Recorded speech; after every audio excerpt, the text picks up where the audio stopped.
नमस्कार दोस्तों। आज जो वीडियो आपके सामने आ रही है एकदम रो वीडियो रहेगी, यानी कि इसमें कोई भी एडिटिंग नहीं होगी। जो चीज़ें मैं आपको बताने वाला हूँ या जो चीज़ें मुझे लगी है वो आपके साथ में शेयर करने वाला हूँ। तो देखिए दोस्तों, हाल में तिहाड़ जेल वार्डर का रिजल्ट आउट हुआ है, जिसकी कट ऑफ आप देख सकते हैं कि इतनी हाई गई है कि स्टूडेंट को समझ में नहीं आ रहा कि ऐसा कैसे हो सकता है। और इसलिए ये वीडियो बनानी मेरी जरूरी है, क्योंकि रिजल्ट को आए 4-5 दिन हो चुके हैं। फिर भी ये वीडियो मैं इसलिए बना रहा हूँ क्योंकि देखिए, हमेशा कंटिन्यूसली मेरे पास मैसेजेस आ रहे हैं कि सर स्कोर तो मेरा इतना बन रहा था, पर पता नहीं इतने कम कैसे हो गया।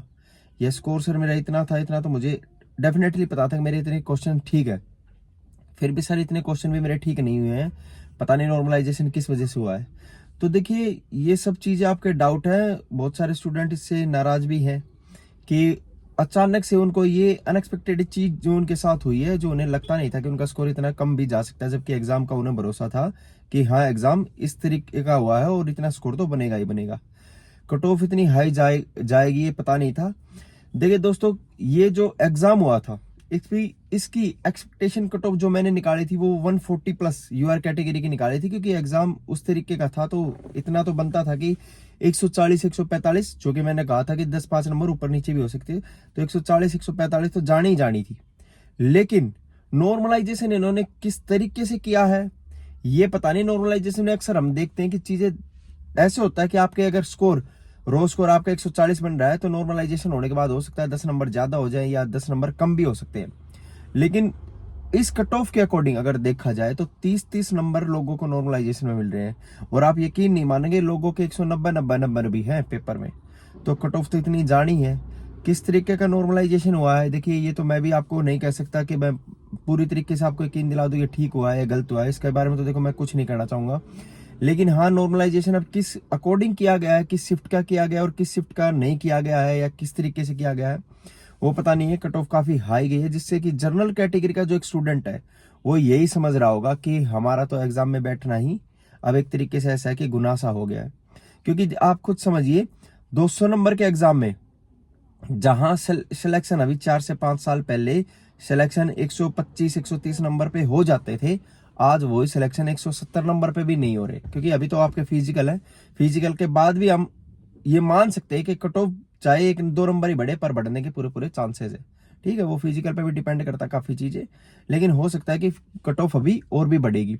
तो आप समझिए कि कितना मुश्किल हो रहा है एक जनरल कैटेगरी के स्टूडेंट को, जो कि मेहनत निरंतर उस हर कैटेगरी के जो स्टूडेंट तैयारी करते हैं उनसे ज्यादा ही करता है, फिर भी वो जॉब नहीं ले पा रहा है। क्या करें अब ऐसा ही एक एजेंडा ये हो गया है कि जनरल कैटेगरी का जो स्टूडेंट है बेचारा दिन रात पढ़ाई करके भी 170 नंबर पे भी जॉब नहीं ले पा रहे।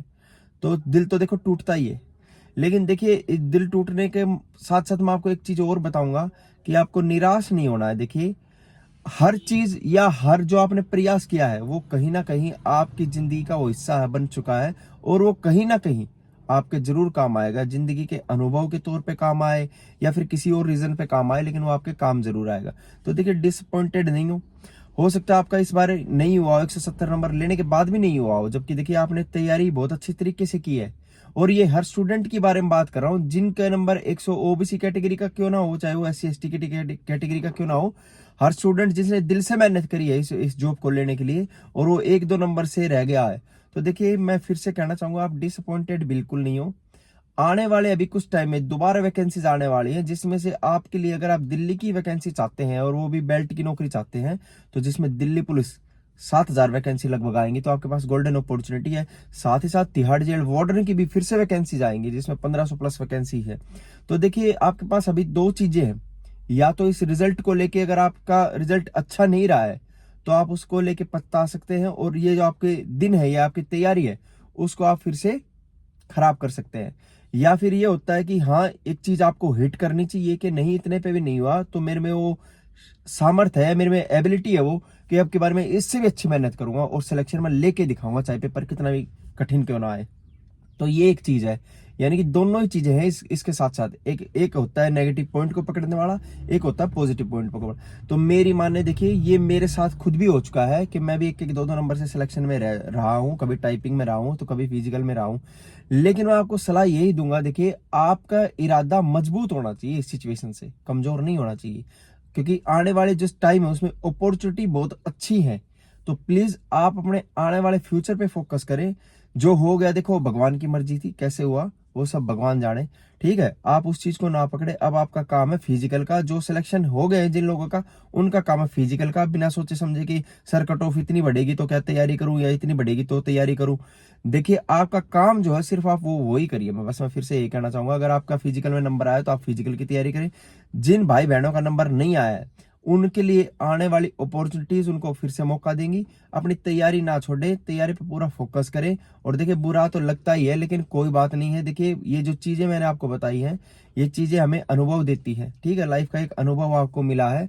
आपने मेहनत कम नहीं की है, जो 1-2 नंबर से रहे बिल्कुल कम नहीं की है, लेकिन जो भगवान ने चाहा था वो चीज आपके साथ हुई है। तो प्लीज बिल्कुल डिसअपॉइंटेड नहीं हो। अगर आज आपके साथ कुछ चीज गलत हुई है, तो आने वाले टाइम में भगवान आपको बहुत अच्छी चीज भी देने वाला है। ये मेरा यकीन मानिए, ये मेरा पर्सनल एक्सपीरियंस है। हमेशा मैं भी जब एज ए एस्पिरेंट्स की जर्नी जब मैंने स्टार्ट करी थी, तो चीजें मेरे साथ भी ऐसे होती है, अप्स एंड डाउन है, तो ऐसे सबके साथ होता है। लेकिन एट द एंड आप यही देखेंगे कि आपकी जर्नी में जो कुछ हुआ वो सब ठीक होता रहा। ठीक है, आज मैं भी यही सोचता हूँ कि जो कुछ मेरी जर्नी में होता रहा, मैंने वहां अगर वो सिलेक्शन नहीं लिया, या वहां वो मैंने उस जॉब को नहीं पकड़ा, तो आज सब कुछ ठीक है। ऑल ओवर में मिला के आपको बोलूं तो ऐसा ही आपके साथ होगा।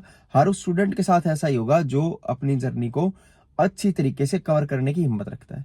तो प्लीज बिल्कुल डिसअपॉइंटेड ना हो। मेरा वीडियो बनाने का मकसद सिर्फ यही था, क्योंकि बहुत सारे स्टूडेंट काफी ज्यादा डिमोटिवेट थे। मेरे पास मैसेज भी आ रहे हैं इंस्टाग्राम पे, भाइयों देखो किसी भी तरीके का अगर आपको डाउट रहता है, या किसी भी तरीके की आपको प्रॉब्लम आप फेस कर रहे हैं, बड़ा भाई होने के नाते जरूर से जरूर मेरे साथ शेयर कर सकते हैं। मेरा इंस्टाग्राम मैं आपको शो कर रहा हूँ। प्लीज बातें करें, किसी भी तरीके की अगर आपको प्रॉब्लम आती है तो बातें करें। किसी चीज की नीड भी है तब भी आप मुझे बताएं। प्लीज डिसअपॉइंटेड ना हो, अपने इरादे को मजबूत करें। अपने माँ बाप का नाम रोशन करके रहना है, चाहे कुछ भी क्यों ना हो। बस ये चीज का आप आज गांठ मार ले, जो पेपर में रहे हैं उन स्टूडेंट का। ठीक है, और जो हो गए हैं उनको मैं फिर से कहना चाहूंगा, आपकी मेहनत रंग लाई है, कॉन्ग्रेचुलेशन। आगे जो आपका अगला स्टेप है उसको बहुत बखूबी से आप निभाएं और अपना सिलेक्शन लेके रहें। थैंक यू भाइयों। अगर किसी भी तरीके की प्रॉब्लम आती है तो मेरे इंस्टाग्राम को आप फॉलो कर सकते हैं और मुझसे बातें कर सकते हैं। Thank you very much.